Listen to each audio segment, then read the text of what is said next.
Okay, let's talk about, this is meeting number 12. I call it 12B here, Quinn, just so you know, of the presentations. And let's go ahead and get started. Just some facts, data, and science first, I think would be helpful to you. Though there is still cause for some concern with the lives of the very aged, I know I am, and with low immunity, the current strain of COVID-19 it's causing a lot of really bad colds. I know about 7 people that have it right now. You probably know some too. More on that in a moment. The Omicron variant, just a minute, I got somebody coming in here. I should have made one of you all host.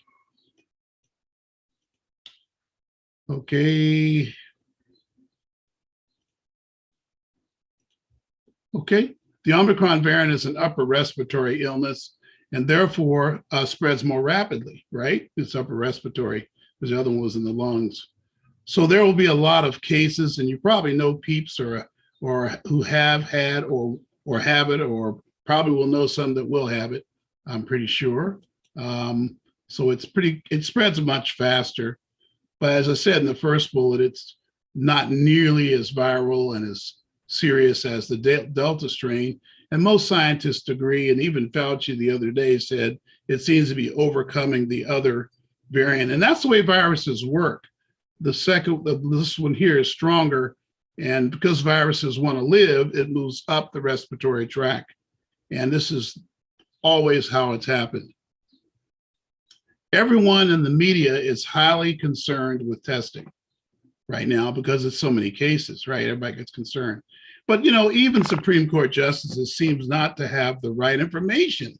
And a lot of that is the mixed messaging we're getting from our alphabet soup, NIH, CDC, HHS, FDA. Children and youth death rates are due to COVID-19 is almost unmeasurable. Lots of outpatient treatment like in any flu season. It's a lot of outpatient treatment, which are counting as a hospitalization. I'm not sure why. Here's some charts I pulled right today off the LA County Health website, back from January 2nd. The new data is coming out tonight. You can see it's the 2nd, it's gonna be the 9th. They check it every week. And you can see that this is a tracking of the tests that are positive. Because as you know, you can test positive and not have any symptoms at all, but yet you stay home, of course. But you can see there's a great deal of test positives, I should say, that we've had lately. Then we look at the rolling average, and you can see it's up as well. By the way, these charts are going to be available. If you guys could put that link into the chat site, people could just watch and pick up the charts by clicking on the link. One of you can do that. I have them all in one directory, the PDFs, okay? So could you share that link? You know how to share the link to that drive, I guess. Quinn or Christina, right? Got it. Okay, good. Okay. And then here are the death rates. You can see out here at the end, we're actually going down since Christmas. We're already way down from before. By the way, look at these numbers. They're quite low. When you see things in the news here about the hospitals being overwhelmed, which they are not, by the way, you're sitting at about 8 to 10 deaths. I mean, any death is a tragedy, but you're sitting at a daily of 8 to 10 deaths in a county of what, about 18 million people. I think it's 16 million.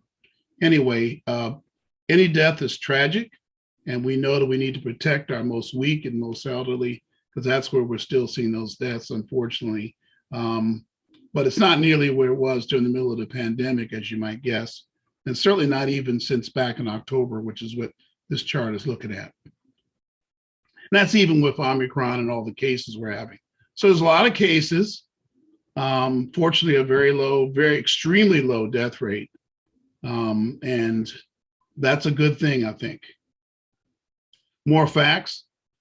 We don't have any meaningful studies, unfortunately, data or approved existing treatments. And this causes fear. The fact we don't have that. Treatment depends on the state in which you live. And for example, monoclonal antibodies are hard to get here in Southern California, but my friends tell me in Florida and Texas, I just talked to Donnie, my good friend there, in Texas, Idaho, and those kind of states, they're very, very plenteous. and they're an established treatment. And at first they thought it wouldn't work on Omicron, but actually there is a version of it that does work.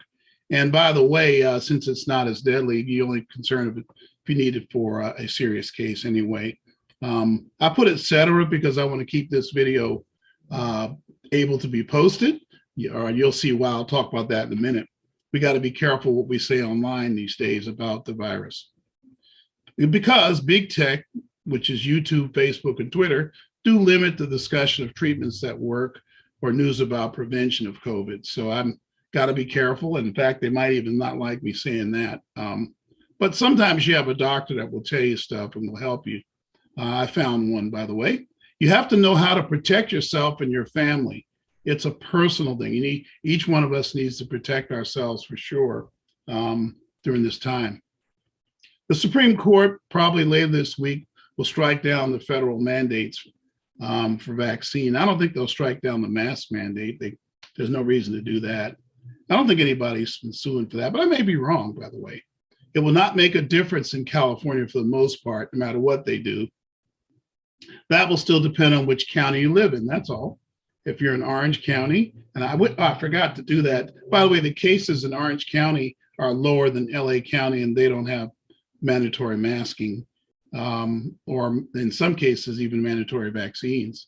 So that's something scientifically fascinates me as a person with a science degree, but it's the truth. Some of these counties that don't have mandates have lower cases. Here's some suggestions from us, non-medical, I think. Vaccination is a personal decision. Some of you are wondering what I did. Well, I'm fully vaccinated, all three, the 2 and the booster. But that was a personal decision, as you might have guessed. Despite my great physique, I am a little overweight. And I do have type 2 diabetes. I'm being very transparent. So I thought that if I had low sugar and I caught the virus, it could be a fatal thing for me.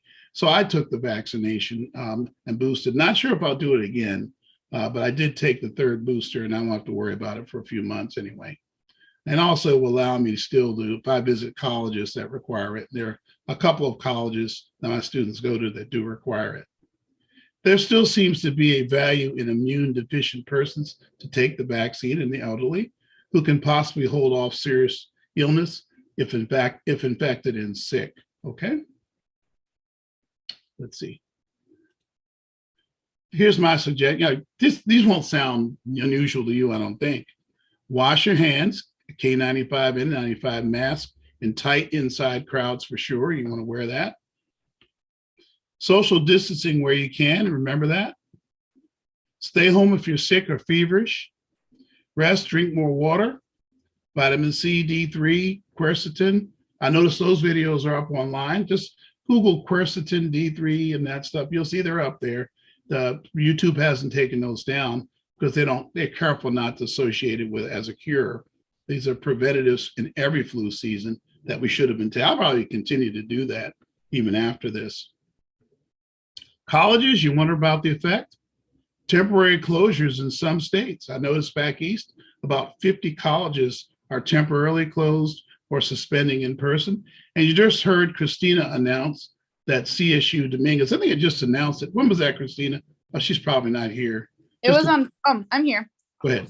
It was on Friday afternoon that they announced that. It was Friday. Yeah, I heard rumors about it last week from my CSU contacts, and we may hear more. I think UC will follow on Monday. That's usually what happens. They wait for CSU, who has 23 schools, and UC will probably temporarily close. I know many churches have closed for services and things like that. I'm not going to comment on any of that because I want to keep this video okay. I'm thinking class of 2022 will not see closures. Oh, I should have said there's some talk about LAUSD closing and going back to online, which I think would be a mistake. I'm pressuring them right now through my contacts that they should not do that. After seeing those horrible statistics this week, I don't know if you heard about it, that we're down some 40% in some cases in our test scores among Black and Hispanic students during the pandemic. There was a lot of backsliding and academic achievement. I saw it a lot in our math students in SAT. They seem to be very deficient. I'm super concerned with what that means because it's hard to teach certain subjects when you're online. And then 1/3 of our students, as you saw if you're in a meeting I had last, or you saw my videos, 1/3 of students, don't seem to be able to learn online anyway. But then 1/3 that do, and 1/3 have mixed results is what we found in our data. I'm thinking class of 2022 will not see closures as Omicron becomes more and more dominant.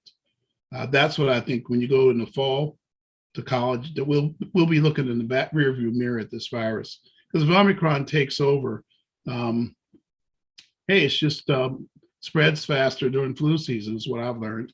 And it doesn't seem to be very virulent at all. And I think I'll be able to say that without being struck from YouTube. We do have okay. Christina, please go ahead. There's a question. Please. Do you know the list of schools that require vaccines? What a great question. I do know, and I'll make a good comment about that. And I'll put it on the video here. So you'll be able to get the video and look, or you can take notes. I don't have I started to put that up, but again, I wanted to be very careful. I'll just tell you though. Here's the way to know it. I can tell you how to know it. How's that? Any state, and this is, I'm sorry, I don't like to get political. I do not. I like to tell the truth. You guys know that. Any state that has a Republican state house and governor, Republican governor, are wide open and they have not closed. States which have governors that are Democrats are pretty much slow opening and closing. Look at California, right? Where you have CSU and UC that are closing temporarily. But Idaho, no, there wasn't even discussed at Boise State or in Arizona. It wasn't even discussed. And this puts us in a tough position, many people politically, who just don't like red states. You can't stand them. But it's the best for your student if they need to be in person. And my students are having awesome experiences in those schools. Awesome. Some of the greatest professional experiences are in states that are so-called red states, which are said to be racist by many of us. This is a very, very difficult topic for me because I have to tell you the truth. And that's how you know if your school is open. So Black schools are open. And the reason they're open is because they're in states that have Republican governors. And if we just drop the politics, we can probably figure out what's going on. Go ahead. Does that mean, Deacon, like, for example, Boise does not require vaccines, but not at all. does? No mandate, but guess what? My students report, get this, this is interesting. It was just in the newspaper in Boise. There was no vaccine mandate at Boise State, but get this, 86% of students are vaccinated. Isn't it funny when you don't tell people what to do, they do it? Isn't that interesting? Grand Canyon, I think it's 74%. Christina, there's no mandates. They do have some protocols at Boise State. For example, on group meetings, they have rules, social distancing, the things we used to do. You remember social distancing and masks, things like that. And they have a lot of their classes outside. I understand when they're able to, they were having them outside and they didn't have to do masking outside, as you probably know. And they're having sporting events as well. So it depends on the state that you're in and frankly, the leadership of the state and what their political situation is in the state. Florida is wide open, right? You all know that. It's wide open. It was in the news recently for something very funny, and I won't say about it, just no need to do that. I hope that answered the question. I probably over-answered it. And you can put certain schools in the chat, and Christina will tell you, and I'll tell you if they're open or not. Okay? Okay, people are showing up. Let's continue. I think I'm about done. So I'm done with that portion of it, the presentation. And I think I got any questions on that you guys have asked. So let's now pick up the second part. Yes, before you go to the next section, how about Howard? Howard University, that's a great question. DC has a Democrat mayor. I'll let you guess. They require it. They just emailed their students that they'll probably be suspending classes for a month. But DC, when you look at the numbers, is not having a lot of hospitalizations at all. They have a few more cases for sure. They did say there's a chance they still will go back to class, but they said to watch their, boards and stuff like that. And they did suspend 3 basketball games that were scheduled for the beginning of the year. I hope that answered the question, whoever asked that. All right. I want to say more about the Howard situation. I think it's a very safe campus during COVID. I have to really, there's a couple of campuses that did a really good job with COVID. Too bad they had other things that hurt them publicity wise at Howard, but they did a really good job, my students tell me, with informing the students and keeping them safe, keeping them from getting the virus even. They did commend that. GW did a good job too. I have to say the DC schools did a very good job. That's because of that health department person. I read a nice article about her, about the way she is. Okay, so people are having trouble connecting. I don't know why. All right, let me continue on with, we're going to talk about scholarships now. If there's not any other questions, we'll go right to scholarships. I think this is a discussion I was going to put off till another time, but I don't think I can do that given the questions I had last week. By the way, I want to say before I go to scholarships, Quinn, could you remind me to, before the next part, to go to the website? I'm going to show them the website, show them the travel we have coming up. Yeah. We have a section on our website that always has scholarships. And anytime I hear about a scholarship, I just post it there. I don't bother to email you. But so I really should mention that more. You need to go to our scholarship site. We're adding a bunch of scholarships next week that we've heard about directly, were informed to us. We'll be putting those up middle and late next week. I gave to my webmaster. I want to do something a little different this year in regard to those, but they're going up. So you want to go to our website. That will be helpful. But let me just go over scholarships in general with you right now. I think we'll have some really good information here that will help you, okay? And again, I'm going to cut through all of the myths about scholarships, and there's things people say about scholarships, and I cringe, every time I hear it. Here we go. Let's talk about third-party scholarships, meaning not a scholarship from the school. We'll talk about those in a minute, but a scholarship from a organization other than the school, other than somebody in your family, whatever. This is free money given by organizations. Usually it's directly to the college to cover the college costs, okay? The screens. Can everybody see my presentation? Somebody yell at me? Yes. Okay, good. It looks so clean, I can't believe it. All right, okay. Oh, that's right, I took my controls out. So it's free money. But you'll see in a moment, it's not really money. It's money. It is free money given directly to the school on your behalf. Colleges require that the financial aid office be notified if a scholarship is given to the student. So if someone gives you a scholarship, and they say it's a scholarship, in most states, it's considered a scholarship then it has to go to the financial aid office. So a lot of financial aid offices want to be informed. But usually the check is written out to the college. They'll ask you to tell you the college they go to, so they can then write the check to the college. They'll let you know when they've sent it. Nearly always, colleges first apply the scholarship to student direct loans and lower your loans. So you really don't see that. You just see the loans lower. Remember, every college will offer first-year students $5,500 in student direct loans. And there really is not an easy way to get out of it. Theoretically, there is to get out of the loans, but you'll see, and we've talked about it, they'll just charge you $5,500 more on your bill, right? California private colleges, after the loans, scholarships are applied to lower what's called the Cal Grant before going to the student. Magically, there is nothing left for the student then, smiles. California state law requires private schools to do that, to lower the grants that they're giving the students. Okay, so there you go. That's how they go. But I'm going to keep going on this. There's a lot more about scholarships need to tell you. Again, if you have a question, throw it in the chat. I'm sure my eagle eye assistants will see it. Or if you want to just raise your hand, I'll see that. Or if you just want to say, excuse me, Deacon, and talk to me, you can do that also. Third-party scholarships, we said, is free money by a few nonprofit students. Now, here we go. Oh, these are sponsorships. Here we go with sponsorships, guys.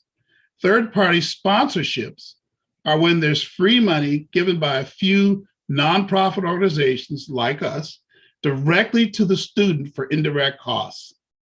the student. So if they say something's a scholarship, then they give you a check. In some states, like California, it's not a scholarship, it's a sponsorship. A student is not required to report sponsorships to colleges. I should stop here and say, that's something you can ask your scholarship. If they award you a scholarship, could you just send it to me? And they might say yes, but usually they're very dogmatic and only want to send it to the school. The student is not required to report sponsorships to colleges after the financial aid award. Why is that? Well, it's like a bunch of people. Let's say the 14, 15, 20 of us get together and say, we want to give that student some money. This is called a free country. We can do that. And we may have some rules to make it in a specific, organized manner. So it looks like a scholarship, right? But really it's a sponsorship. A lot of times schools will give checks directly to students. Those are really sponsorships in the state of California. They're not really scholarships. They don't have to be reported. It's like a gift. It's often accidentally and mistakenly called a scholarship because it does act and feel like a scholarship. And even the people might be calling it a scholarship. But the minute they decide they'll write the check to the student, it normally, just about always, becomes what's called a sponsorship. Hope that helps. That's why up top I put quote scholarship types, right? Now, West Angeles, we have a sponsorship fund. We have one for church members. So I see a couple of church members that are in there. For example, I'm gonna put on blast a couple of them. For example, I see that Sister, see who's out there. I think Sister Flournoy is here. Oh, yeah, she's here. So Sister Flournoy's daughter, she's eligible for a West Angeles sponsorship. She'd have a chance, and she should go for that.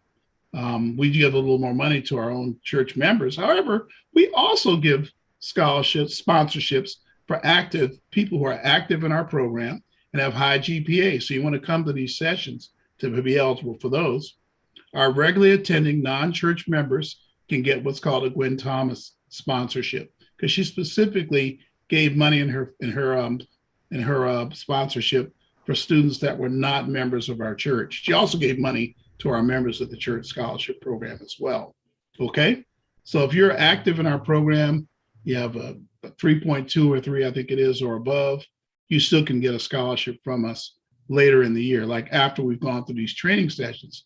We want to be sure students have learned how to be on campus, how to stay on campus, because 84% of our students who come to these sessions and continue to come throughout the spring, 84% of them actually finished college in 3 years or less. Boy, I have more to say about that in just a moment, in a little while. Okay. More types. You have institutional need-based grants. Okay, now we get into need-based grants. You have financial need. It's free money given by colleges to themselves. They give it to themselves to lower the direct cost. The dollars don't really change hands. They just go in and lower the cost of the college because of your financial need. And they tell you it's a scholarship and it's money, but you never really see it, right? Each year in college, financial need is reassessed from the FAFSA, and need-based grants will either go up or they'll go down. So every year they're going to reassess this type of a grant or a scholarship, if you will. For CSU and UC, need-based grants are the Cal Grant, University Grants, and Pell Grants for incomes of less than $48,000 or so with 3 family members. Generally, I like to tell people if you're below $45,000 in CSU, you'll see it later, you pretty much are covered for college. That actually comes up a little later when we're talking about examples of financial aid awards. Some private colleges and universities also award need-based grants. Some do. HBCUs like Howard do not do need-based grants. They only do merit awards. So that's true with all HBCUs. None of the HBCUs do need-based grants. So you could have a student that has a lot of financial need and will go free to CSU, would pay $15,000, $20,000, or $30,000 to a private school and certainly to an HBCU they would owe. PWIs, which are predominantly white institutions, do award Pell Grants. HBCU and PWIs do award Pell Grants. And the maximum this year is $6,450 $495. I had to update that number. They just passed that in the last bill that passed. They went up to 60, just under 6,500. They were going to be 6,300, 6,200 this year. College merit scholarships, institutional academic merit-based grants, free money again, they give to themselves. So really, if the school gives you a merit award for your GPA and or your SAT, say they do that, they're really just lowering the cost of the school based on your performance in high school. They're lowering your direct college costs. Dollars do not really change hands, as you might see there. Not directly anyway. I suppose you could overpay, but that's because of something else that happens usually. They always make sure they don't give you so much that you overpay. They control that. Some colleges' scholarships, i.e. the Western public colleges, SPU and Grand Canyon, are easier to get than from other colleges. Like at Boise State, if you're 3.2 and you're in our program, they have a special scholarship where you'll pay way less than the CSU for college. And that's something that we have in our relationship. Same thing with Seattle Pacific and Grand Canyon, same way. They do it on their own, Grand Canyon, whereas SBU, we have a memorandum of understanding. It's easier. We've been talking about those schools very often during this period. The hardest to get are private colleges. I should probably stop here. I hope you've looked at my videos I set out during the holidays. I set out a video about private college costs. I knew I wouldn't have time to cover it here. I knew I would come to this slide. I sure encourage you to look at that video. When Quinn reminds me, I'm going to show you how to get to my videos and how to see that video. I did send it out, but I see we had a nice open rate on that one. It was 50 or 60%, but many of you may not have seen that. There's a really good video where you can learn about what to do about private college costs. And I talk about those schools that are very affordable. It's still not too late to apply to those schools, yes. The hardest to get merit awards are private colleges, including HBCUs and UCs. Those are just require higher GPAs and they're harder to get, okay? Okay. Let's talk about more about merit grants. Sometimes guidance for academic awards are on the website. The schools will be very open if you're above this GPA or that GPA, although the trend after COVID is away from that. I've not really seen that much at all lately, but sometimes it's there. They'll tell you how to figure it out, but usually it's subjective based on a pool of candidates in a given application year. So in a given year, they may give awards for different criteria. In other words, they wait and see what students get in, then they rank them, and they make a determination that way, okay?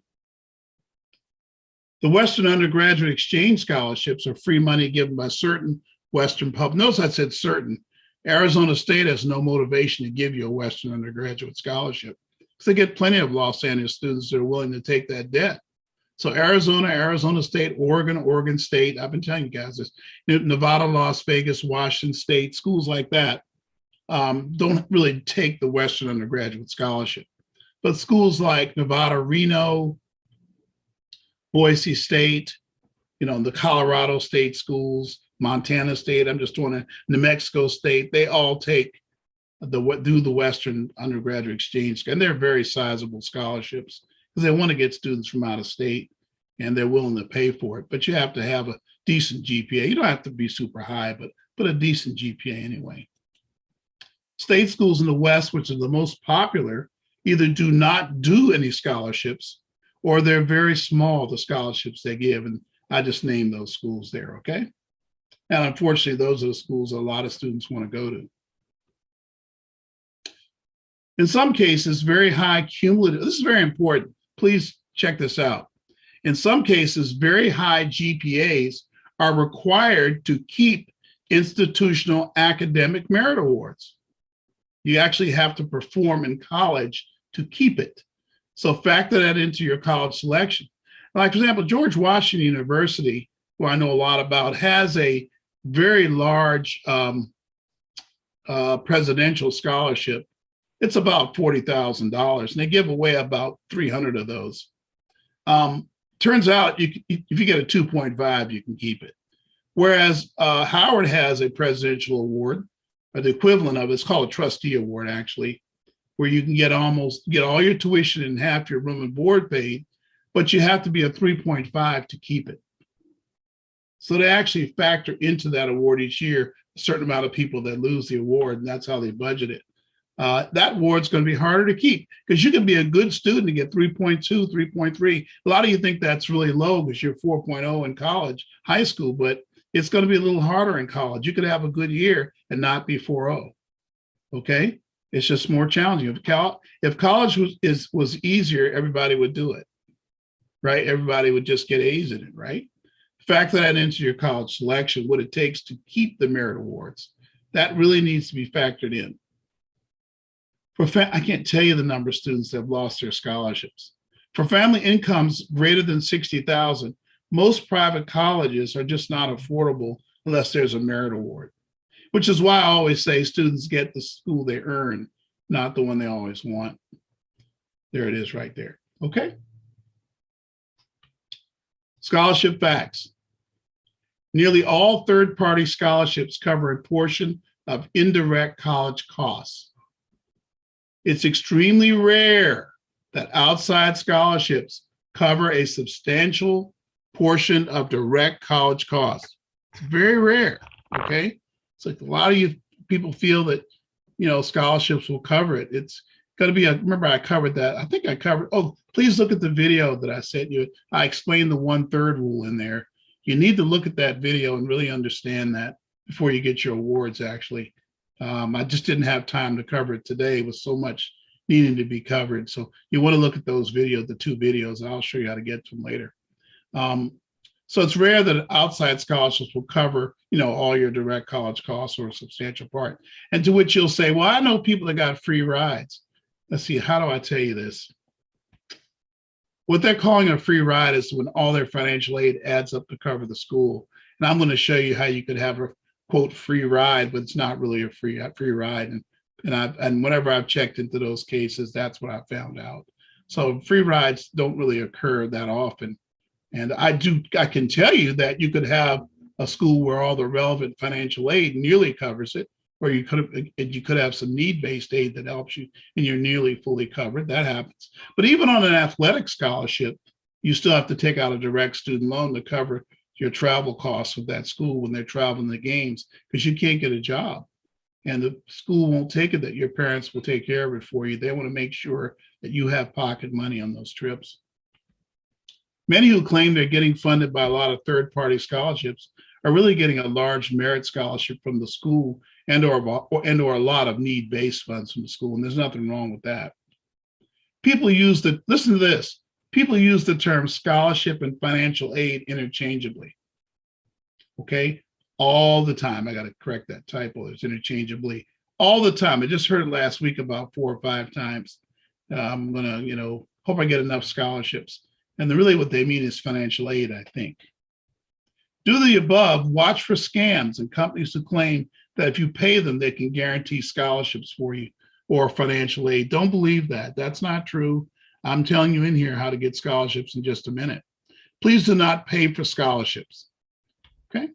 The best way to afford college is to pick one that's affordable and cost sustainable and not depend on a bank or a large third-party scholarship or even say for a family member.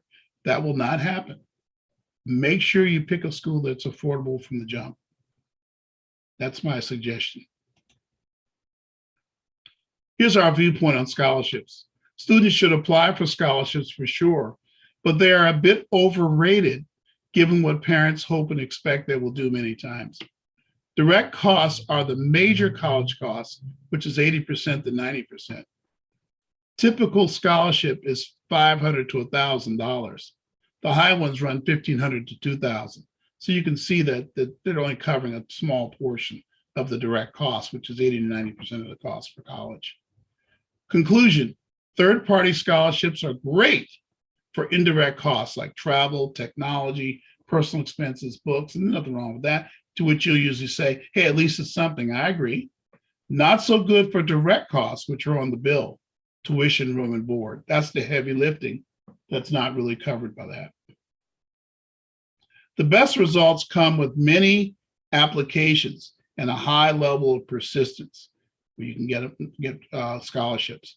Just remember, scholarships also are usually not renewable. You just get it for the first year. The highest scholarships are awarded to students who need it least. That is so true. If a student has a GPA of 4.0 and a high SAT score, they're going to be able to get a lot of money from their schools if they pick the right schools, by the way. Some don't give any money, so I better be careful. And again, look at my video on that. But you could have a situation where students get an extremely high merit award from the college, get a whole lot of third-party scholarships, so they're based on GPA, and they have more money than they need to go to school. And a lot of times their incomes are extremely high. Because in our system, it seems that the students who have the most opportunity to get ready for college and have experiences that prepare them for college, many times have high family incomes. This is not to say there are not great students with reduced income. It's just a pattern that, by the way, schools are becoming aware of, and a lot of schools and scholarship programs will not award scholarships to students above a certain GPA. Need-based is the second highest category, incomes of $45,000 or less. Okay, that's the second highest category of scholarship. The biggest mistake with scholarship applications, here they come.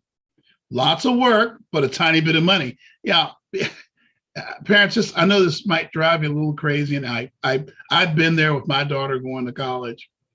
But if you get these scholarships where you have to write 4 or 5 essays and the scholarship award is $200, I don't think that's worth the time they'll put into it. You know, so kind of look at the amount of work they expect you to do. And usually it's with those small scholarships that someone might leave in a will, and or they might leave because they're a alum of a school.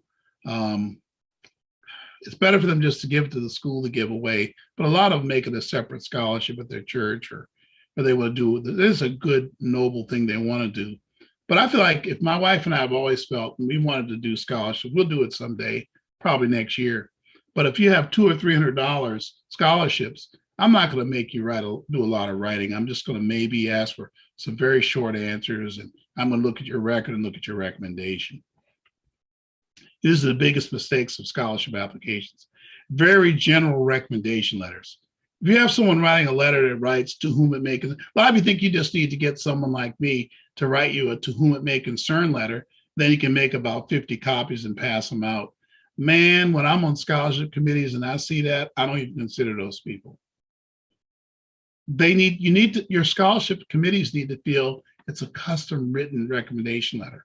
When I do my recommendation letters, they're custom written to the school. So when you ask me to do one, I'm going to ask you to give me a lot of address information, due date. I'm going to ask for the website, and I'm going to write that letter tailored to the school. I'm writing 3 this week, as a matter of fact, and I'm going to tailor them to the school. One of them is a high school one from my high school, actually, a student applying to the Matha High School who's moving to DC. That's my high school. It's back there, by the way, right there. And I'm going to write the recommendation very personal about the student, mentioning their name in the letter. And I'm going to write it to the school, and I'm going to say, dear so-and-so, who I'm writing it to. It really helps. That's why a lot of the students that I write recommendations for, there's a pretty high approval rate, because I think I write very personal letters. Applying for scholarships due to amount, but no regard for if the student meets the qualifications. Please do not apply for scholarships and you don't meet the requirements. I know parents, a lot of times you'll be pushing your students because you're a little frustrated and they're frustrated, and you tell them, apply anyway. That's not the right approach at all. They should only apply for scholarships where they're in the acceptance window. You can call me about that if you have any questions. Then you have a lot of late applications and applications where the student misses an email that's giving them more instruction. They don't follow those instructions because they missed the email. And that's something in general, students, you want to get better at. I know in your generation, and it's good, you're more computerized and you're more into apps, and you do a lot of texting and you're great with messaging and social media, please keep those skills. It might surprise you I said that, parents. But I need you to get better at looking at email and sending emails and reading email. You should be looking at your email once or twice a day. That's what professional people do anyway. How to find a scholarship. Note, West AEP is not a scholarship search organization. That's not one of our prime reasons, but watch this. We teach you how to find scholarships, which is what I'm doing in a minute. See our website for scholarships. After all that, you can go to our website, and we do have scholarships there. I'll try to show you when I go to it. Check your sources, ask parents and others, search company websites and utilities, things like that.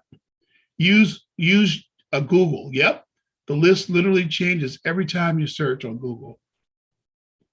Search like college scholarships 2021, put 22, sorry. This chart I used last year, sorry. It's college scholarships 2022, college scholarships, company college scholarships. Search that way, you'll find a lot of scholarships. Search 2 or 3 times per week. Only apply when you meet the scholarship requirements. There it is again.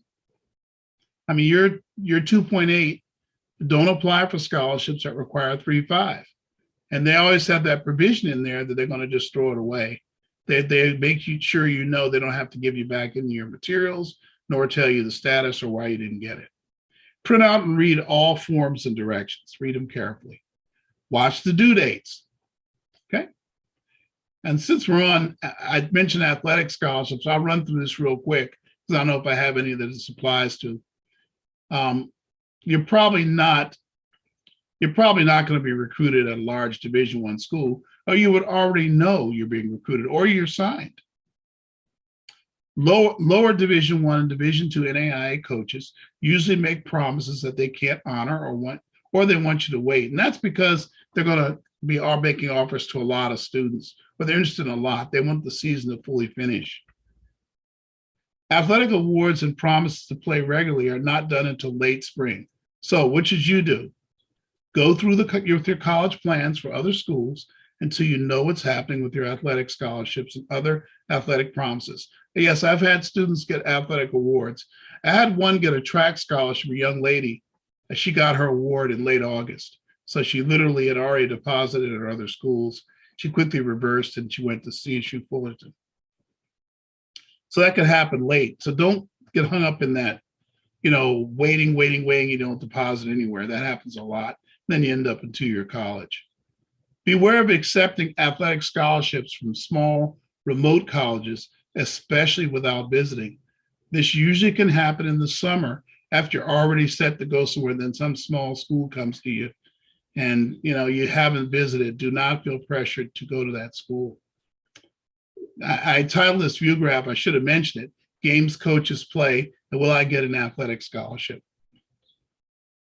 Here's some percentages of chances of playing in high school, in college if you played in high school. You can see those percentages in some cases are very low. So you want to be aware of that. But the other thing I wanted to say, look at the divisions. Look at basketball. 1% got Division I, 1% Division II, 1.4% Division III. Division III. So there's a high probability that you won't get to play. I didn't even put up the pro when you look college to pro. It's really, really highly unlikely. Now, it's good to want to dream about and shoot for that kind of stuff. And there's another chart on the NCAA side of who gets to the Olympics. These are from the NCAA website, by the way.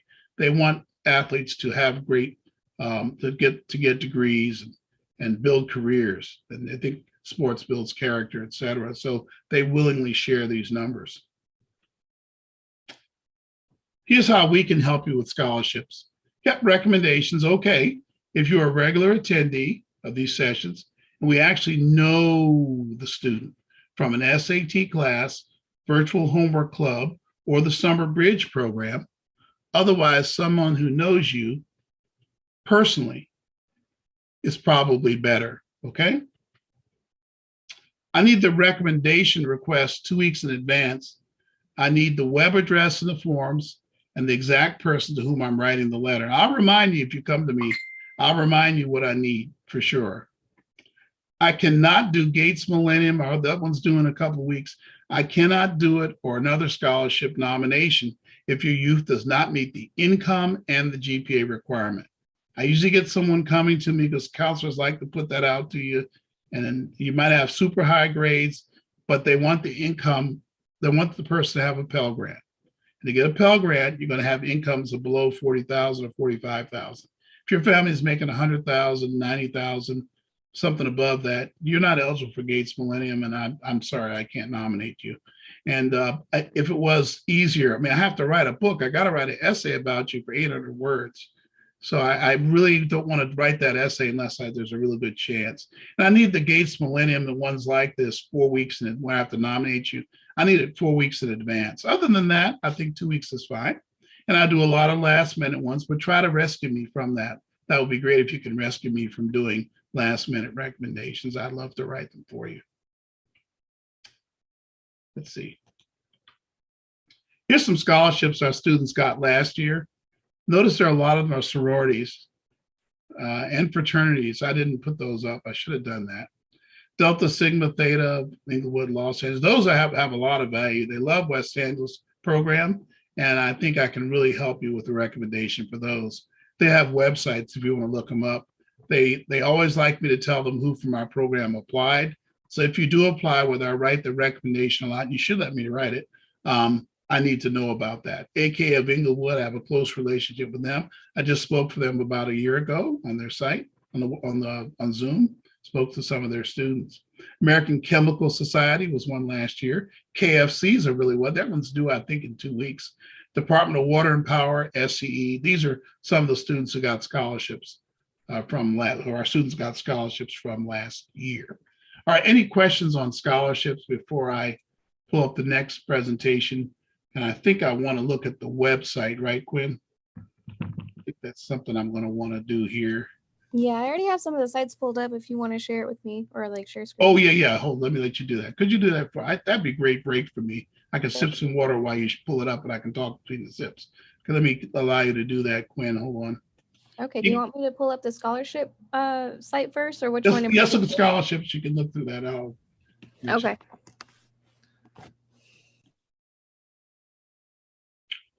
I feel like I should probably follow up that question from earlier that was asked about colleges requiring vaccination.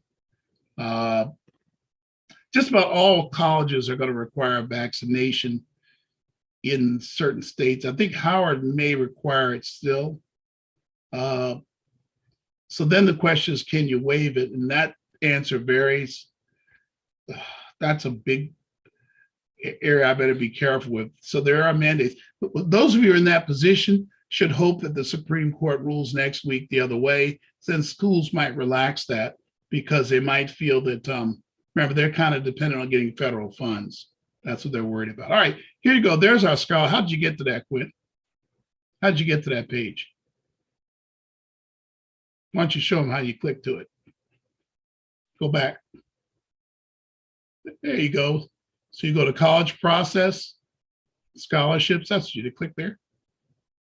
And there are, you can scroll down, you can see the new scholarships that we might have. These are, we've listed some of the old ones. There's your January ones there. Okay, you'll find scholarships that are listed here.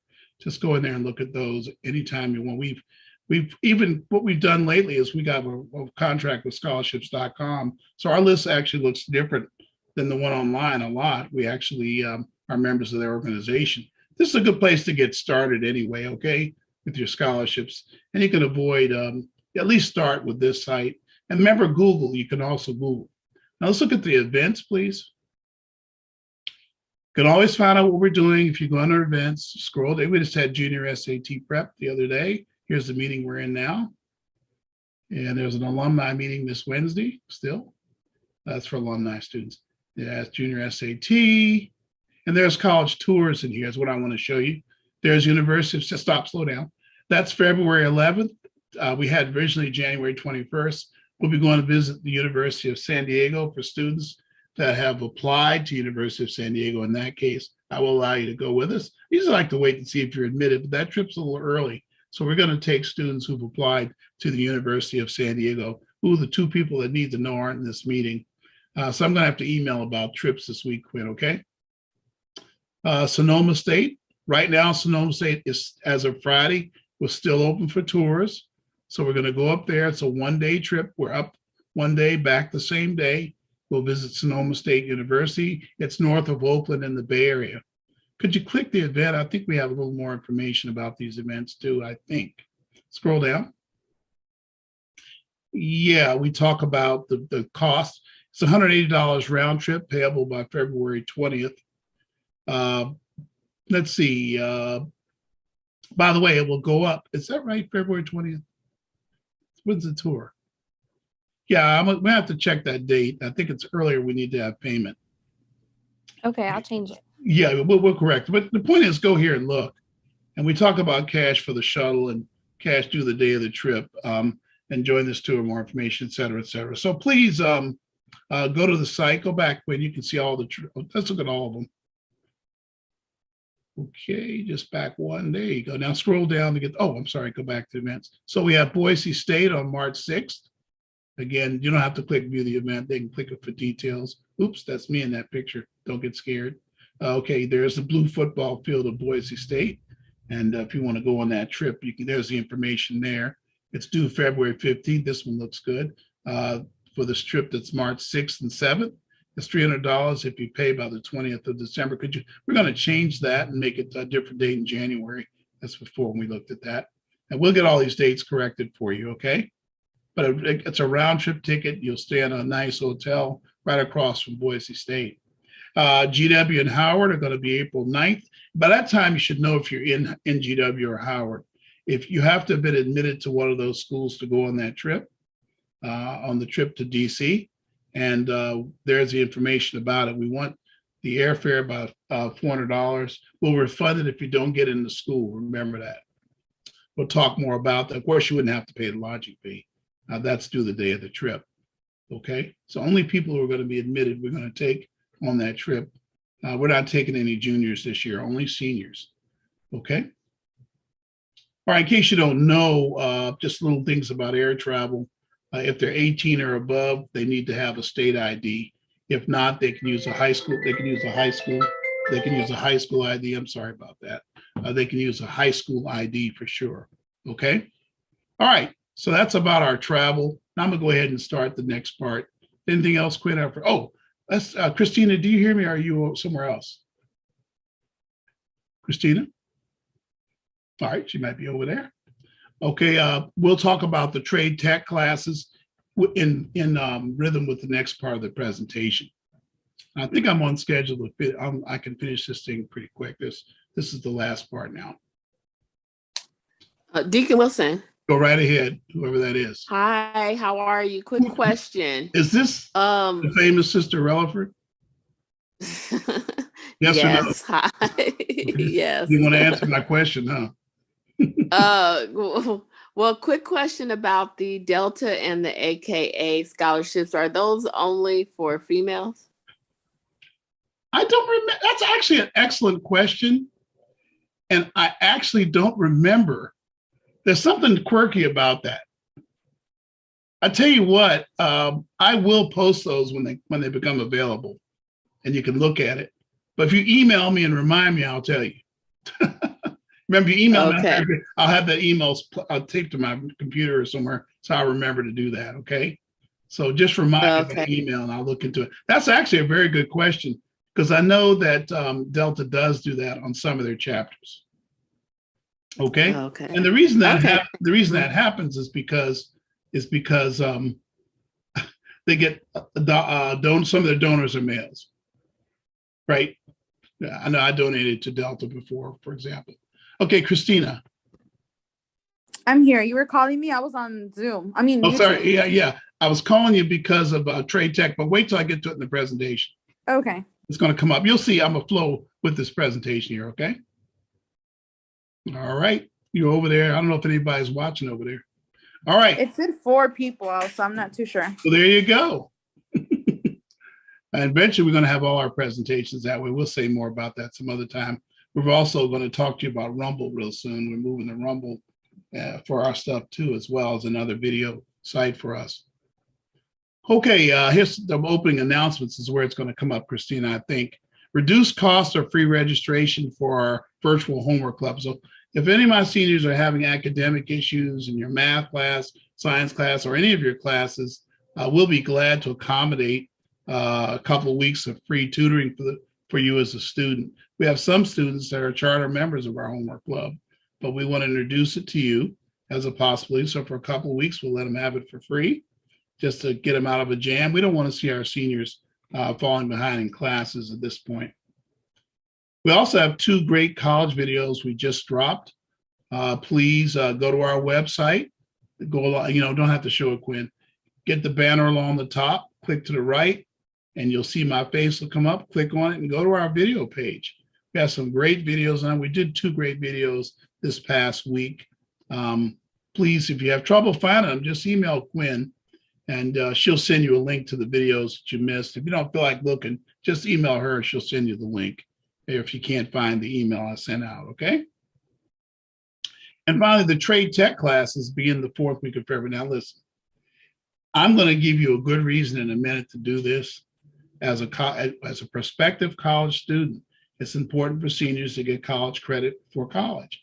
Now we're offering spring classes, we're offering them in the summer too, but I would, if you find you're keeping up your studies really well, why not grab a few college credits? So when you go to college, you have some experience with that, and you do much better in college when you have that type of experience anyhow, okay? All right, so that's gonna, I snuck a quick peek, if you're wondering, at the Ram game, just to see what the score was. In case you're wondering, they're losing by 3. Yeah, and they have the ball, so we'll see. It's an overtime. All right, okay. All right, here's how to oh, Christina, go ahead and talk about registration for Trade Tech. Okay, perfect. So for spring, we're going to be offering 2 courses. It's going to be Art 101 and History 11. And then to register, yeah, so Art History 101 and History 11. Art will be Saturday mornings from 9 to 12:45, and history is going to be Tuesday and Thursdays from 6 to 8. I'll put the link where you can start registering for the course. So what you'll do, this is just like a pre-registration where I'll get your information and just know that you're interested. Then the next step that you'll receive a whole like an email showing you how to actually get a student ID if you don't have one yet. But if you do have a student ID, you'll skip a couple of steps and go straight to the K-12 form, where you'll need your counselor, your high school counselor, or a representative from your high school to sign the form for you, which gives permission for your student to take that course at Trade Tech. However, if there is any difficulty, if your school is not agreeing or doesn't want to sign the form for whatever reason, please let me know right away so we can kind of get that support and help for you. And we'll still register you even though there might be some difficulties. Besides that, we start February 26th through June 6th. And of course, like Deacon said, these courses are free. Textbooks will be free for you as well. I think they'll be offering a digital copy for you for free. And the courses will also be virtual.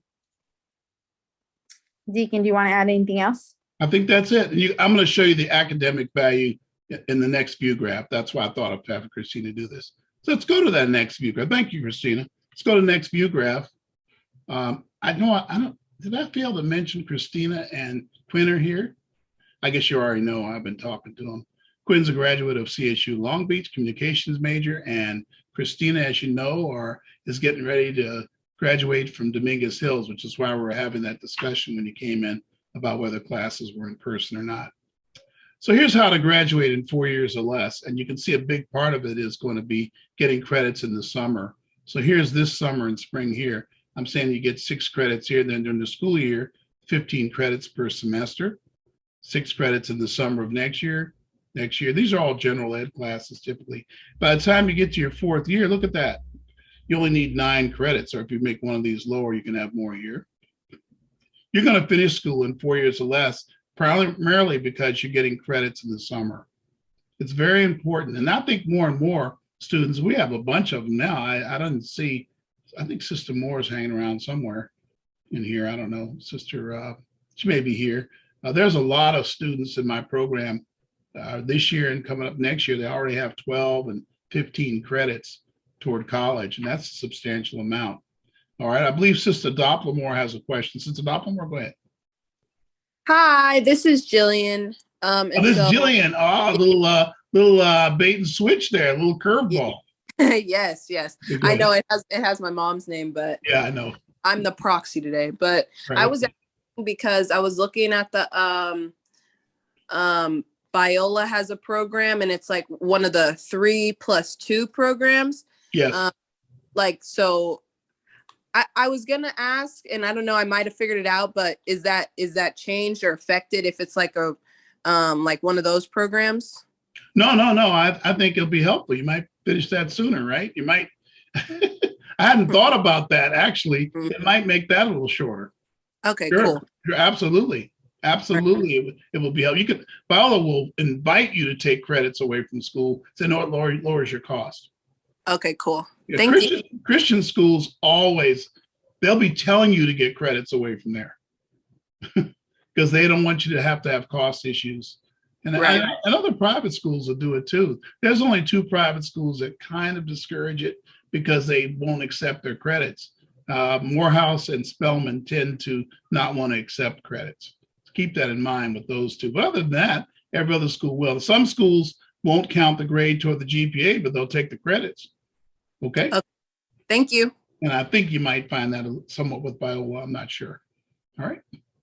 Okay. Great question. All right. So here's the way. This is the way to do it here. I think it's one of those. I think it's in Mandalorian that one character says, "This is the way." This is the way here to get college done sooner in 4 years or less. And of course, things to remember. Usually 120 to 123 credits is what you need. You see. If you want to do double majoring, you have a lot of room to do that with these extra credits, extra time here very easily. Okay. You could finish in 3+ years. You could. It's very possible. A lot of my students do that. In fact, that's where I got the idea for this. My students were finishing in 3 and 3.5 years. And I realized when I talked to them, they were taking credits in the summer. And that lowers your cost too, right? For college as well. That's another good reason to look into what Christina was mentioning, either spring and summer or both, to get those credits before you go away to college. And all of our courses are, right now we're online. We think by the time we get to summer, we'll have a hybrid. We'll be doing online and in person. I think we'll always offer online, even after we come out of this pandemic, which I think we'll put in the rearview mirror by June. The college enrollment process and its challenges. Here you go. You fill out the college application. You get an application that's accepted or rejected, or it's waitlisted. Yep. So you could, I think there's going to be a lot more waitlisting this year than any other year. I have a lot more to say about it later. Rejected applications, I actually have a view graph about waitlisting here today, but I have even more later.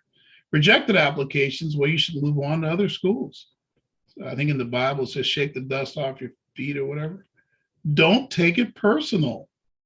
It's not a personal thing. Review your career and life goals at that point. Okay, it's a good time to review.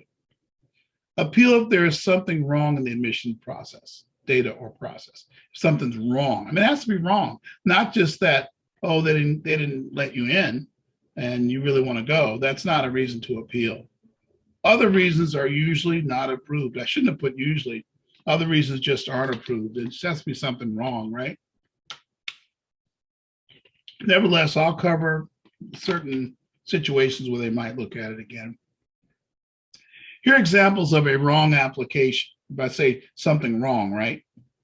The grades were reported wrong. Maybe the transcript, something was wrong with the transcript, and it was the wrong transcript. I've seen that. Test scores were available, but not reported.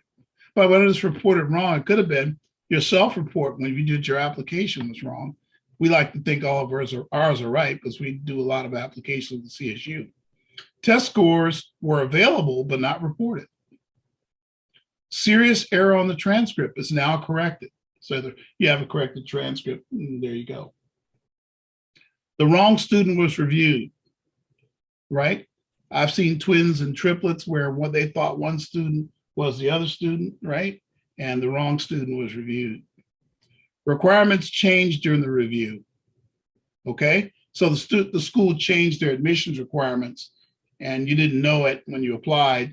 I've seen that too. I've already seen that this year, where schools will change a requirement at the last minute. And there's some students that weren't accepted, but thought they were going to be okay. So all of these are great reasons for appeal. This is what we mean by wrong, okay? And notice none of them say, well, I really wanted to go and I'm disappointed. That's not, and that's actually a good lesson for life. There's a lot of times where in your life, students, you're going to be disappointed and you're not going to get something you've earned. And what a valuable adult life lesson for you to have, right? It's super valuable. The criteria for a subjective appeal. You might say, well, still there might be other reasons. All right, well, let's look at it. It's very rarely approved after May 1st. So get there, it's too late. Will be heard only at a private colleges, and I would say certain private colleges. So forget about a state school. The best chances at a school that does not make their enrollment yield. So you got to have a private school that's way behind in its enrollment. And you could have a few like that this year coming out of the pandemic, who knows? But remember, this is just getting into the school. It doesn't say you're going to get financial aid, enough financial aid or grants. There's certainly no scholarship. You're not going to get a scholarship, right? You're not going to get any extra money. It's going to be a very, very costly school for you because you won't get any grant aid or support typically because you're coming in June or maybe sometimes even July. So I have more to say about appeals later. And that I would tell people, I tell them even if they're on the wait list, right? That's a situation you got to treat like a rejection because you could not make the wait list. Okay, you apply the application. Here's the enrollment process now. Once you're accepted, we get into the enrollment process. You determine the cost of the school. You review the direct cost of the college when doing that. Then you review the financial aid award. And then that's how you figure out whether you're going to go to the school, whether you can afford it, right? Now I'm going to talk about that a little bit. Here's some good reasons to attend a particular college. Here's some good reasons to attend. Affordable and cost sustainable without large debt or with acceptable debt. How's that? Some of you think there'll be no debt, but I've already shown you there'll be some if it's a private college especially. Parent and youth agree substantially on the college. I think parent and youth should be in agreement. I don't think either one should do all what they want to do. The reason why youth should not get 100% all what they want is because parents usually have to pay for it. Simple reason like that. I say, well, what if I get a full ride? Well, there's something you're going to need the parents for before you don't get your money until you go away to college. And even then, it's only covering the college itself. There are going to be other costs. So parents need to be involved in it. And they did raise you. They should really be involved. Now, at the same token, I don't think parents should decide students should go to a certain school with no youth involvement. So I want youth and parents fully engaged in the process. I have a lot more to say about that when we get closer to the decision time. So here's another good reason to attend. Your career path is evident, right? Is evident with other options inside the school. So you got your career path, and there's other optional career paths you can find in the school that are also acceptable. But that's a good school to attend because you're going to have an affordable college. The feel of the campus is very acceptable. Other nice comforts too. At one time, the student had it down to 3 colleges and they all were equal on affordability. Picked a school because it had a Starbucks on the campus. I think a Jamba Juice too, I think in that case. You never know what it could be. It could be Division I sports on one campus and not the other. These are comforts of school that once you get to a school that's affordable, several that are affordable, you can do that or the same price. Let's look at the front end of the enrollment process. So after acceptance, you visit the college. I have a lot more to say about that. You receive the financial aid award. You figure out how much is owed for college. A lot of people think you get the award, then you decide, but you should figure out how much you're going to owe for college. And I'm going to show you how to do that in the last part of the meeting here in just a moment. Just have a few more minutes to go here. You pay the non-refundable deposit and the housing deposit. So those are your 4 steps, your 5 steps in the front part of the enrollment. What's in the back end? You're registering for classes and you're moving to the college, you're getting a roommate. Those are all back end processes I'll cover later. Also figuring out, how to deal with your professors. These are all entry. There's some things you should be doing when you get to the school. And the first day is to leave with your professors, and we'll talk about that later on this spring. First of all, admissions acceptance is required by May 1st. The school's going to give you till May 1st. I recommend you not wait till then. We recommend April 15th for some schools that have short on housing.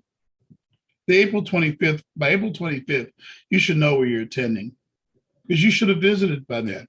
Say, well, I'm going to go visit them after the 25th. Well, number one, it's going to cost you a lot of money to fly there, because you got to allow yourself a couple of weeks so the ticket cost is not so high, right? So you want to plan to have everything done by the 25th.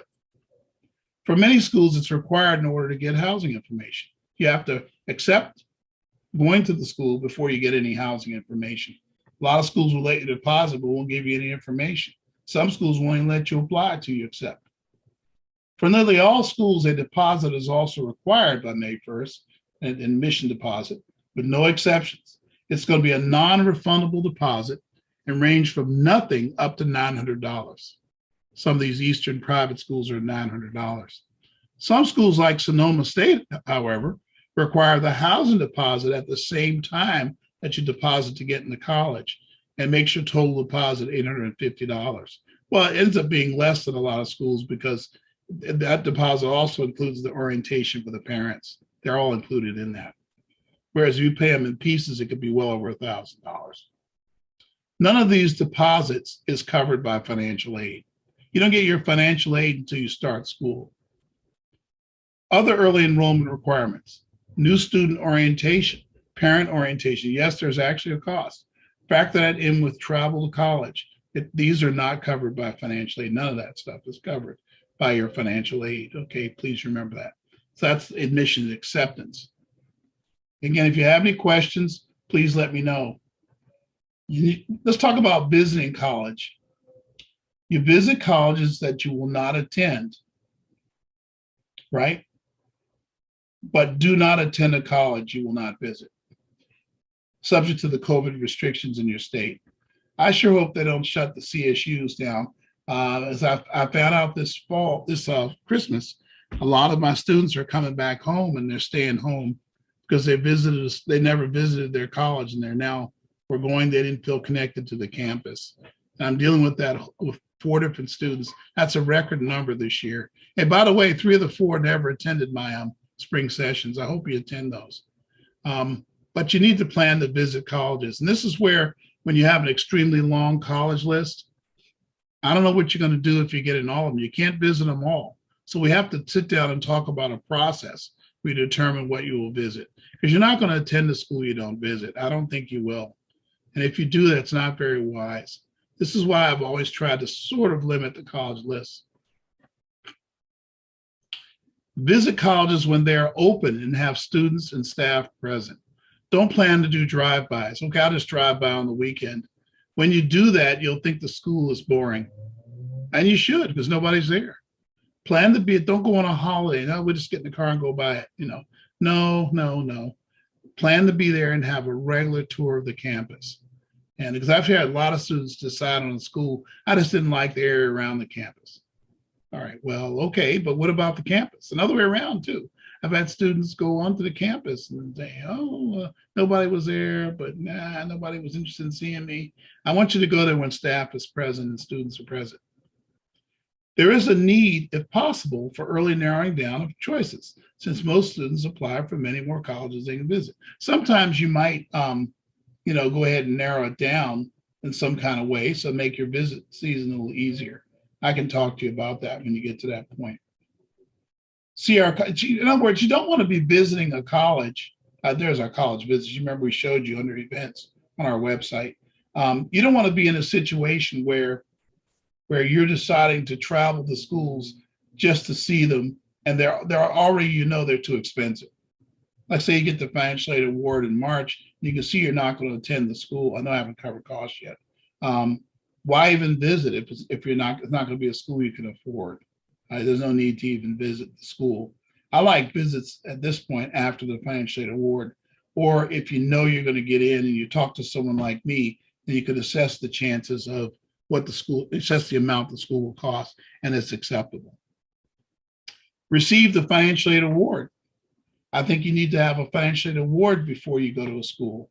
You should, a lot of times students will get accepted to the school of their dreams. They'll tell everybody they're going to go, and they get the financial aid award and they realize they're not going to go. They still feel an obligation to go, and these are very messy. So try to reserve. I know family makes it very hard on students. Everybody's asked you, "Hey, baby, where you going to school?"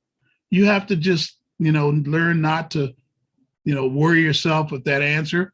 You don't know, just tell them, "I'm not sure yet. I need to know how much it will cost." And usually that will cut off the conversation, because really they're not going to pay for the school. It's going to be you and your parents. They're going to pay for the school. So how do you get the financial aid award?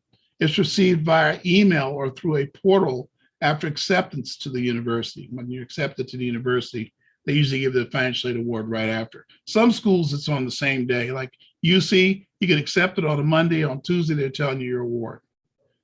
A lot of private schools are like that. The award's available almost right away, which means they were working on it before, right?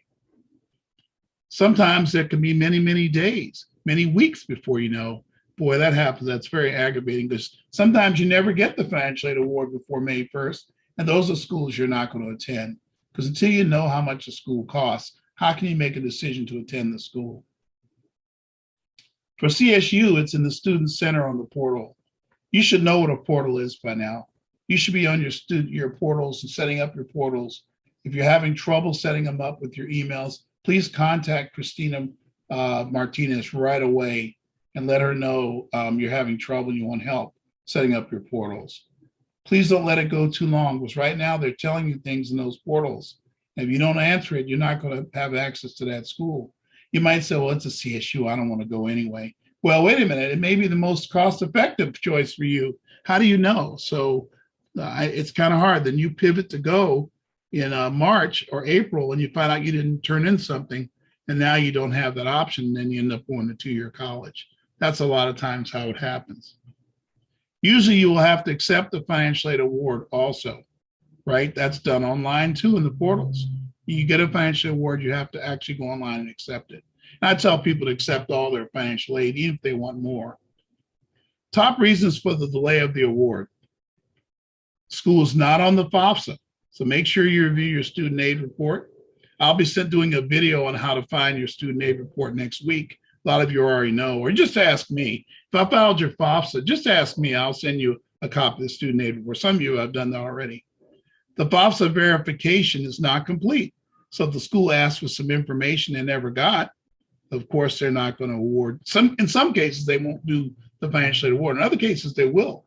They'll do a tentative award, but you don't get your final award till they verify, and you could get more money. Who knows? The school financial aid office is just slow. A lot of them are slow as Christmas. They're just slow, right? And there's some famous schools that are very slow. I don't feel like putting schools on blast today, but there are a lot of them that are slow. And a lot of them are super fast. How about that? They're known for being fast. Let's do some examples of financial aid awards as we close out. I'm going to show you some financial aid award examples. Here's example one. Any questions first before I start? All right. Here's a financial aid award that I kind of made up here. Well, actually, I didn't make it up. I said the family income was $40,000, and I put down, based on my experience, the kind of financial aid award I would expect. This is San Diego State. Purposely, I picked them because they're the most expensive CSU. In the red, we have our direct subsidized loan, our unsubsidized loan student, $3,500 and $2,000. Everybody gets that. Every student, if you can breathe and then fog up a mirror, every student will receive $5,500, which is one of the scams scholarship people using you. They'll say, guaranteed $5,500. Well, you're already guaranteed that under a direct student loan. The Pell Grant, the student gets a Pell Grant because they only have a $40,000 income. I made it be $6,495, which is the maximum Pell Grant. And notice they're awarded by semester. Financial aid awards are done by semester. So that if there's inadequate performance, and I'm not covering satisfactory progress this meeting, but if there's inadequate performance in the first semester, then it'll have to award the second semester. So it's awarded in two pieces, okay? The Pell Grants in two pieces, the State University grants in two pieces. Then we have work study and a parent loan. Look, the parent loan is on the financial aid award, everybody. Isn't that interesting? They put a loan of the parent loan on the financial aid award, and we have student loan. You might wonder why these are in red and these are in black. The reason why these are in red is because I call these relevant financial aid, meaning that they're financial aid you definitely want to accept that you're probably going to be using. They're relevant.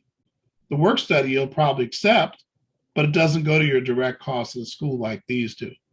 All of these go to the direct costs of the school.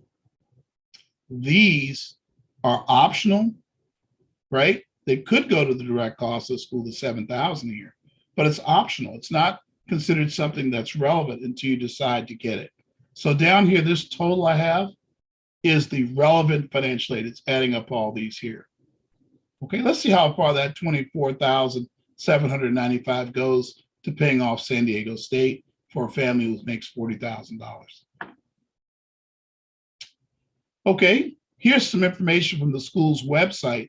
And every school has this. If you Google the name of the school and total cost, right, you will find a chart like this usually. And that's what we found. I just got these numbers this morning from San Diego State.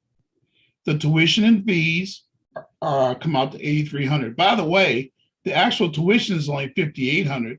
There's $2,500 in what they call campus unique fees. San Diego State has the second largest campus unique fees in CSU. So CSU is $4,000 a semester, more than $4,000. The room and board is $9,900 a semester at San Diego. At other schools, it's way lower, but it is a little high at San Diego State. And these two numbers, which are all in red, notice they're in red, tuition fees, room and board, are what's going to be on the bill, or we call the direct student cost, the direct cost of attending a school, okay? Transportation, books and supplies, and all this kind of stuff right here is controllable and non-mandatory. It's controllable. It's not on a bill. So by your behavior and actions, parents, you can significantly reduce these. And if you stay on time, you're not going to pay $1,800 for books. And this miscellaneous below, we're going to talk about these indirect. These are called indirect costs, but nevertheless, they're included in the total cost of the school, but they're not on the bill. You see, items 1 and item 2 are on the bill. Items 3 through 5 are not on the bill. Okay. And let's calculate the cost of the school. The financial aid relevant is $24,700, does not include that parent loan. The direct cost is $28,100. So the cost out of pocket for a family making $40,000 is I estimate will be about $3,000, which it seems like a lot of money, but if you think about it, it's about, once you make the deposits, it's about $180 to $200 per month. And I feel that that's not going to be a type of burden that will keep people from going to a college typically. And typically you can find some indirect scholarships for that, those small amounts, and it won't pull on your indirect funds that much. So it's not such a bad thing. Now, again, if the family makes 30 or 20, this number will be even lower, right? I based mine on 40,000. Okay, let's do another example to understand a financial aid award. Here's a family making $80,000 a year, right? $80,000 a year. Well, you can see that it's the direct student loan is on that award, but you see no grants, do you? Because the $80,000 CSU does not provide any kind of grant assistance. And so that student's going to owe, well, we'll see what they'll, you know what they're going to owe. We'll see it in a minute again. You can see that this is the only relevant financial aid. And I do advise students to take out loans. I think students, it's okay. If you can't pay off your direct loan when you leave a four-year school, which should be about $300 a month for 3.5 years, then you can get forgiveness. I think there's something wrong with the school, or something's wrong.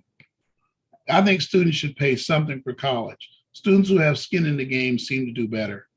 But this parent loan is what I think is something that's optional, and you may be able to lower this in significant ways. I covered that in a video, by the way, about parent loans. That's the second video I did. I showed you how to reduce your parent loan. I told you all about parent loans in that video. You may want to look at that one. That's a very important video. All right. So I don't consider it relevant financial aid. Your relevant financial aid is $5,500. All right. Again, from the website, there it is again. Right. So you have $5,500 in financial aid. There's your direct cost, and you'll now owe $22,000 a year. And that's where that parent loan comes in. That you're gonna need a parent loan to pay for that, the money that you'll owe for college. Okay. Or you just simply pay as much as you can. And again, in my video, I show ways to reduce the amount that's on the parent loan. You might look at that. There are several ways. There's actually more ways to reduce it too that I'll cover later. Let's talk. Here's my next example. It's going to be Howard University. Speaking of Howard earlier, and this is for family incomes of $60,000, which is where most of my family's incomes are here in California, and a GPA of 3.5, which is not a bad GPA. But you can see that student would get no merit award from Howard. It'd just basically be loans. Again, if this family made less, you'd see a Pell Grant on here, right? And you'd see, but you wouldn't see a university grant, only a Pell Grant. You may see a SEOG, as another federal grant. That's the only thing that would be different on here. So you would lower, I'll talk about it at the end. So your relevant financial aid is $5,500. What about the cost of Howard University? Well, Howard this year is going to be about $45,000. You can see over here in the red, those are going to be the direct costs. These are your indirect costs, total up to 50. But again, these are not going to be as high as they say on here, and they're not something you pay on your bill. Your bill is going to be these costs right here. Okay. Calculation, $5,500 is your relevant financial aid. The direct cost is $45,400. And so your cost at Howard after that will be $39,900. Howard is not even the highest cost HBCU. That would be Morehouse and Spelman right now. I think there's one other one too. I always forget. Oh, Xavier, I think is also a little higher. Okay, that's what you would owe for Howard University. Again, if you had need-based funds, you can lower that by about $12,000, maybe $13,000 or $14,000, I'll say. Maybe about $25,000 to go to Howard. I always said that private school is going to be $20,000 to $35,000. Again, you want to look at the two videos. I explain that in great detail. All right, here's some guidelines if you're going to add new colleges to your list. At this late date, you want to add some colleges, that might be a good idea. But only add a college if it is 100% going to be more affordable or the same cost as other colleges on your list, right? Why pick another school that's more expensive or the same? Pick one that's lower, right? I can help you if you want to pick another school. Add colleges that are different than your existing colleges. How about that? Add colleges that you really have a chance of visiting, right? You don't add another one you can't visit, then you get a good deal and you got too many of them to visit. Add colleges that both youth and parent want to add. That'd be nice. Add colleges whose application process does not adversely affect your grades or athletic or artistic responsibilities. Meaning if it has essays, it's going to have essays, recommendations, and financial aid documents, all that. So you got another school you have to nurse. If it's going to affect your grades or your athletic and artistic work you're doing in school your senior year, I wouldn't do that. I wouldn't add that school. Add ones that are easy to apply to. Add ones that don't have essays. That would be really nice, wouldn't it? And there are a lot of good schools that don't have essays. Well, I'm almost done, but I realize this is the last session until we finish, I won't have another session until after Martin Luther King Day. So I do have some things I want to say about Martin Luther King. I think so highly of him. I know there's revisionist history now among our current critical race theorists. They don't like Martin Luther King very much. And they think well, I won't get into that right now. I love him. I think he's great. So you have, let me show you to show you how bad he is. By the way, bad means good. Thomas Jefferson. You have George Washington. You have Abraham Lincoln. 3 great presidents. Some say Lincoln's the greatest of all time. But then you have Frederick Douglass, who I rank very highly as a founding father. For a lot of reasons, he's a very symbolic of and very, very foreshadowing of great success for us as Black folks here now today. I have a lot of respect for him. I have a video about him, by the way, also on our site. We talk about us being the enrichment program. And then there's Martin Luther King. What can I say about him? But all these founding fathers have flaws. None of them are perfect. They all have flaws. I could talk to you about flaws that each one had that would shock you. Okay, they're well known, the flaws of some of these men, but they have to be judged in their time. Okay, all 4 of them have to be judged that way. And the same thing with him as well. He's the only founding father we have where he has a holiday. You might say, well, wait a minute, we have President's Day. Well, that's all the presidents. They got rid of George Washington's birthday and all the birthdays of them. They got rid of those. We don't have those anymore. We just have President's Day, right? That's all 46 of the presidents, theoretically, right? But he's the only one for which we have a holiday. I think that's saying a lot about America today. He was a great man, a warrior for our rights. He was involved historically in the Great Civil Rights Act of 1964. Without him, we probably wouldn't have got to that point at all. There's the famous picture of him being there for the signing and getting 4 or 5 pens from President Johnson at the time. All right. As a nation right now, we're struggling with the idea of nonviolent change. We have left versus right and a lot of tension, but he didn't see it as a violent process. He didn't have trouble being nonviolent. There's so much I could say about that, but I pray that the violence of 2020 and 2021, they're pretty violent. I get a first part with the January 6th, and then what happened the summer before, just terribly violent. We must try to remember his words and his way, and the words and ways of Martin Luther King Jr. Thank you very much. So happy MLK Day. I know that's coming up. I'll now take questions. Hope that was a nice little remembrance of him. I won't see you till after his birthday, so I realized I had to do it today. Any questions for lingering? Any comments? Let's see. Can you please explain why scholarships do not apply to indirect costs? You said why, so that's easy.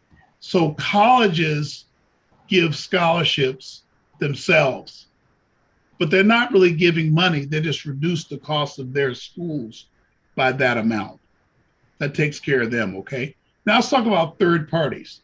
Third parties do scholarships, but when it's a scholarship, they send it to the college. They don't give it to the student. And when they do that, it's going to the direct costs. Okay? Now, if you get a sponsorship, how about a sponsorship where a scholarship program says they're a scholarship, Sister Driscoll, but they give it to your son? That was really a sponsorship, and you do not have to report it to the school, and that's a sponsorship. Now, they can call it a scholarship all they want. It's not a scholarship. It's a sponsorship when it's done in the state of California. Boy, I sure hope that helps. And then that could go to your indirect costs, okay? Hope that helps. Let's see who else. Somebody else asked something. Can you earn scholarships during attendance? The only school I know where you could earn a scholarship from the school while you're, 2 of them I know like that, is Grand Canyon and Seattle Pacific. They will give scholarships to students that are in the school. Now, there are schools that have ways you can get money for things you do for them on the campus, like you work on a summer program or you attend a leadership program where they'll pay part of your housing, things like that. Those are just lowering the cost of the school, not really merit scholarships though. So only a couple of those. Our Delta AK for females, I'll look into that. Schools require vaccination. I did want to say one more thing about that.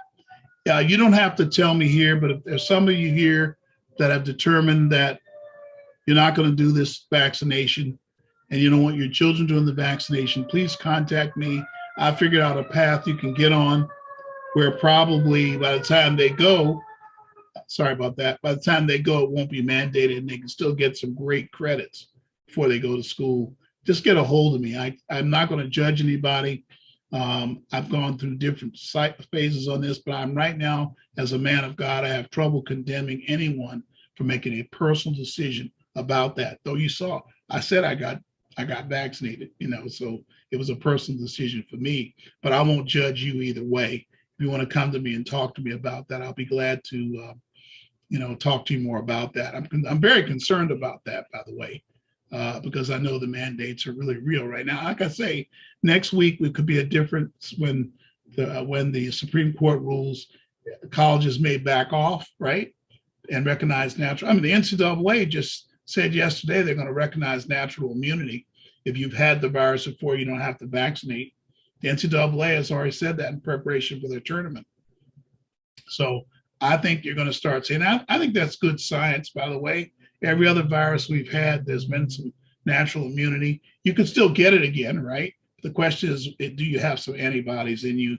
And we don't do antibody testing as nearly as much as we should. And I'm going to get an antibody test. You should know how your antibodies are to be able to make that judgment as well. But those are all cross issues. If anybody's struggling with that, please let me know so you can make the right decision on your college, where I can further guide you. Okay, Candy said great presentation. Of course, I hope they helped you, Sister Candy. Anybody else has a comment or a question? No? All righty, I guess that does it.